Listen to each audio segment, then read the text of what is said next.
زمان شد زمانی پول پرستی، بلند پروازی ها در حالی مستی. فراوان نعمت و مردم همسه،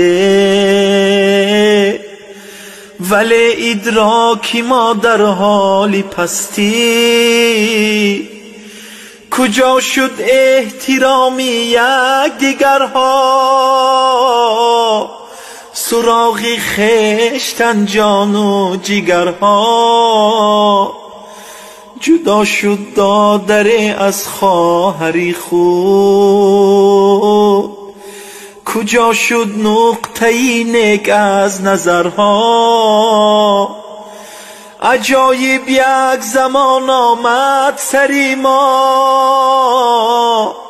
کی رفت انسانگری از منبری ما. کنون شاگرد میگوید به استاد، فرا از منبر و بنشین بری ما. زمانه بود که آداب نرخی خوب داشت، عروس گردی حولی رو بتاب داشت.